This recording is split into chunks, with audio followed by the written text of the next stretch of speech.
نحن خلقناکم فلولا تصدقون، اے انسان غور کر، ہم نے تجھے پیدا کیا تھا تو تو قیامت کا منکر ہو گیا۔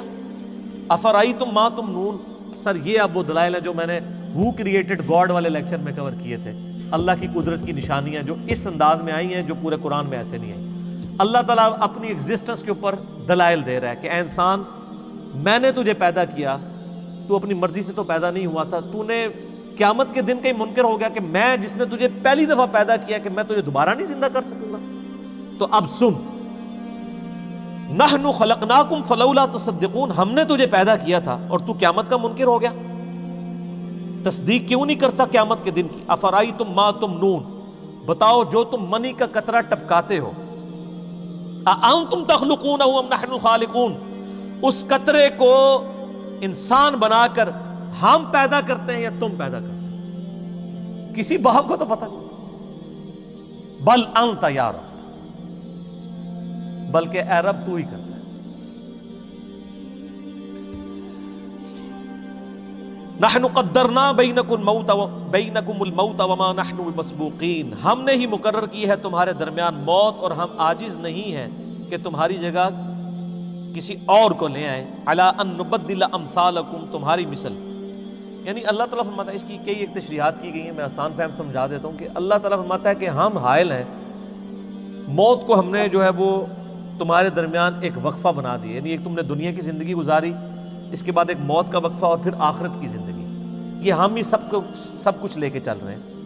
اللہ کانسٹنٹ ہے، ہم بدل رہے ہیں، ہماری سوچ ہماری روح نہیں بدلی لیکن ہمارا جسم بدل رہا ہے۔ تو اللہ تعالیٰ ہمارا جو اس کے اوپر قادر ہے وہ یہ بھی کر سکتا ہے تمہاری نافرمانیوں کے سبب تمہیں تباہ و برباد کر کے کوئی نئی مخلوق آباد کر دے، اگر اس کا مقصد یہی ہو کہ زبردستی تمہیں جو ہے وہ تباہ کرنا ہے تو اس کے لیے کوئی مسئلہ تو نہیں ہے۔ اور یہ بھی یاد رکھیے گا، انسان کا شعور تو اسی طریقے سے پیرلل میں ساتھ چلتا ہے، یعنی ہم جب اپنی بچپن کی بات کرتے ہیں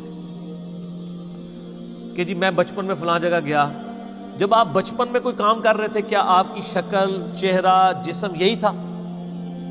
وہ تو ہر لمحے نئے خلیے پیدا ہو رہے ہیں، بچپن کچھ اور تھا، جوانی اور بڑھاپا اور، آپ تصویریں سامنے رکھ کے دیکھیں تو آپ کو پتہ چل جاتا ہے کہ جی کیا سے کیا انسان بن جاتا ہے۔ دنیا میں بھی آپ کا جسم بدلتا رہتا ہے لیکن شعور تو کانسٹنٹ ہی رہتا ہے نا۔ اس طرح مرنے کے بعد ہمیں نیا جسم دیا جائے گا، شعور یہی چل رہا ہوگا، اس سے کوئی فرق نہیں پڑتا۔ جنت میں ایک اور جسم دیا جائے گا لیکن وہ ہم ہی ہوں گے۔ اور اب اس دنیا کی زندگی گزارنے کے بعد، موت کے بعد جو آخرت کی جتنی زندگی ہے نا، وہ سب کی سب ہمیں اسی طریقے سے یاد رہے گی، جو میں نے پچھلی دفعہ بتایا کہ اصحاب الاعراف کا میں نے ذکر کیا تھا کہ دنیا میں سب لوگ جان رہے، جس طرح ابھی اگر میں کہوں کہ میری شیر خارگی کی عمر جب میں 1 سال کا تھا تو اس وقت میں کیا کرتا تھا مجھے نہیں یاد، لیکن جیسے میں شعور کی عمر کو پہنچا یعنی میٹرک کی عمر کو، تو اس وقت کے واقعات مجھے یاد ہیں۔ پھر اب یہ یعنی 40 پلس ایج ہوئی، اب کے واقعات یاد ہیں، تو مرنے کے بعد بھی انسان کو یہ والی زندگی یاد رہے گی۔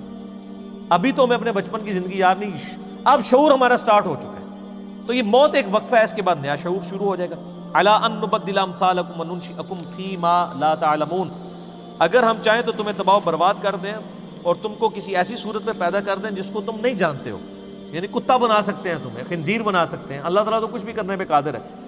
وَلَقَدْ عَلِمْتُمُ النَّشْأَةَ الْأُولَىٰ فَلَوْلَا تَذَكَّرُونَ، تمہیں اچھی طرح علم ہے اپنی پہلی پیدائش کا، تو تم غور و فکر کیوں نہیں کرتے ہو، نصیحت کیوں نہیں حاصل کرتے؟ جس رب نے تمہیں ایک بے قدر منی کے قطرے سے اتنا بڑا انسان بنا دیا، وہ تمہیں گلے سڑے ہوئے اس راکھ میں سے دوبارہ زندہ کر کے مکمل انسان نہیں بنا سکتا؟ افرأیتم ما تحرثون، بھلا تم نے کبھی غور کیا کہ جو تم کھیتی بوتے ہو، انتم تزرعونہ ام نحن الزارعون، کیا اس دانے کو اگا کے تم بڑا کرتے ہو یا ہم کرتے ہیں؟ اوئے ہوئے سر ہمیں تو پتہ ہی نہیں ہے، کسان تو بکھیر کے چلا جاتا ہے اور وہ ایسے اوپر سے ہی وہ پھینک رہے ہوتے ہیں بیج، اگر ایک ایک بیج کو اندر کرنا پڑ جائے تو لگ پتہ جائے، ایک بے قدر بیج جو ہے وہ 6 ارب گنا بڑا درخت بن جاتا ہے۔ اللہ تعالیٰ فرماتا ہے کون نکال رہا ہے اسے؟ لو نشاء لجعلناہ حطاما فظلتم تفکہون، اگر ہم چاہیں تو ساری کھیتی کو چورا چورا ہی بنا دیں اور تم کفے افسوس ہی کرتے رہو، یعنی تم بو کے گئے ہو، پانی بھی ڈالا ہے، کچھ نکلے ہی نہ، گارے سارے کا سارا چورا ہی اس میں سے نکلے، تم کیا کر سکتے ہو؟ خدا کا کچھ بگاڑ سکتے ہو؟ انا لمغرمون، اور پھر تم کو ہائے ہم تو قرضوں کے بوجھ تلے دب گئے، یعنی اتنی محنت کی تھی آؤٹ پٹ زیرو، بل نحن محرومون، بلکہ ہم تو بڑے بد نصیب رہ گئے۔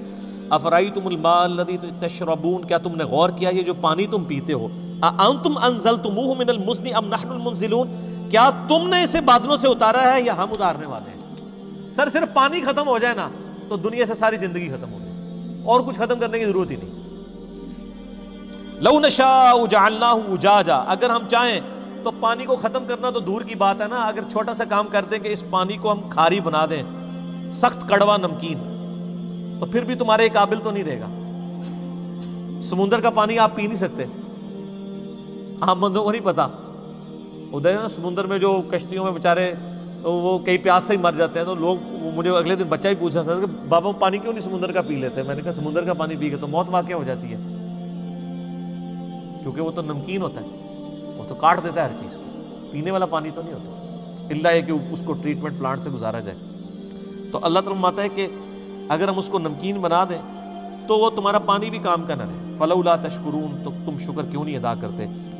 افرأیتم النار التی تورون، کیا تم نے غور کیا جو آگ تم سلگھاتے ہو، اانتم انشأتم شجرتها ام نحن المنشئون، کیا اس کے درخت کو تم نے پیدا کیا ہے یا ہم اسے پیدا کرنے والے ہیں؟ سر اس درخت کے اندر جو اللہ نے آگ رکھ دی ہے، ایک تو خاص عرب کے علاقے میں درخت پایا جاتا ہے نا جس کے پتوں کو رگڑیں تو اس میں سے آگ نکلتی ہے، ہر درخت کے اندر پوٹینشلی آگ موجود ہے۔ آپ دیکھیں جو آئنسٹائن کی ایکویشن ہے E=mc²، کہ انرجی اور ماس ایک دوسرے میں کنورٹ ہو سکتے ہیں۔ ابھی تک سائنس صرف یا ہم فزیکل فنومینا سے میس کو انرجی میں کنورٹ کر سکیں، انرجی کبھی میس میں نہیں کنورٹ ہوئی۔ ایسا کبھی نہیں ہوا کہ آپ لکڑی جلائیں اور اس میں سے آگ نکلے، وہ ہیٹ، اس آگ سے دوبارہ لکڑی بنی ہے کبھی؟ لیکن سائنس کہتی ہے یہ پاسبل ہے، یہ ریورسیبل ہے، اور اللہ تعالیٰ نے پاسبل کیا ہوا۔ سر روزانہ جو ہے وہ جناب ملینز آف ٹن لکڑی بن رہی ہے سورج کی روشنی سے، دیکھیں نا، اس روشنی سے ہی پتے جو ہیں وہ اپنی خوراک تیار کرتے ہیں، اور ایک بیج بوتے ہیں اور اتنی بڑی لکڑی بن جاتی ہے۔ تو اللہ ہمارا یہ لکڑی تم نے پیدا کی، ہم نے۔ اس پہ آپ مسئلہ 83B میرا دیکھیں، اس میں نے بڑی ڈیٹیل سے اس کو انہی آیات کو کور کیا تھا، آج میں صرف سرسری کور کر رہا ہوں۔ نحن جعلناها تذکرۃ ومتاعا للمقوین، ہم نے بنا دیا ہے اس کو نصیحت اور فائدہ مند مسافروں کے لیے، یعنی ان درختوں کے اندر یہ نصیحت ہے کہ یہ کسی کے بنانے سے بنے ہیں، مسافروں کے لیے فائدہ مند ہے کہ وہ اس کی چھاؤں کے اندر بیٹھتے ہیں، اور ظاہر ہے کہ اگر یہ آگ دنیا سے ختم ہو جائے تو آپ کوئی چیز پکا کے کھا نہیں سکتے۔ اللہ تعالیٰ نے کتنی بڑی نعمت رکھی ہے، آگ زحمت بھی ہے اور نعمت بھی ہے۔ فسبح بسم ربک العظیم، سبحان ربی العظیم، سبحان ربی العظیم۔ اے نبی تسبیح کیجئے اپنے رب کے عظیم نام کی جس نے اتنی بڑی بڑی نعمتیں پیدا کی ہیں۔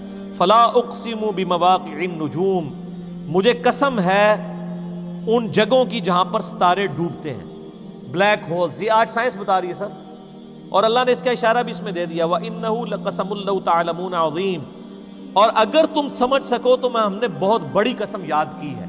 ظاہر ہے وہ تو نہیں سمجھ سکتے تھے، بلیک ہولز تو اب آگے دریافت ہوئے ہیں نا، جن میں پوری پوری گلیکسیز غائب ہو جاتی ہیں۔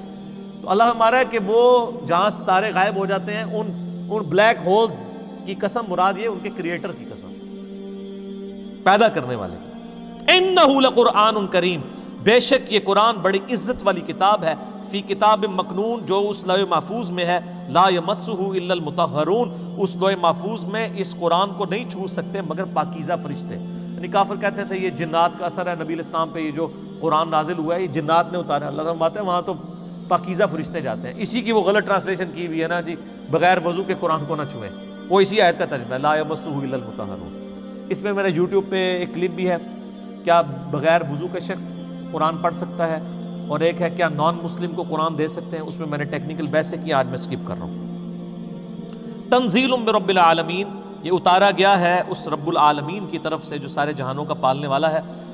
آفا بہذا الحدیث انتم مدہنون، کیا تم اس قرآن کے بارے میں کوتاہی کرتے ہو؟ وتجعلون رزقکم انکم تکذبون، اور اس کی بے پایاں برکتوں سے تم نے اپنا یہی نصیب لیا ہے کہ تم قرآن کو جھٹلاتے ہو۔ ہونا تو چاہیے تھا یہ اللہ کی اتنی قدرت کی نشانیوں کا ذکر ہے، تم خدا کے ساتھ اپنا تعلق مضبوط کرتے، چہ جائے کہ تم خدا کو جھٹلا رہے ہو۔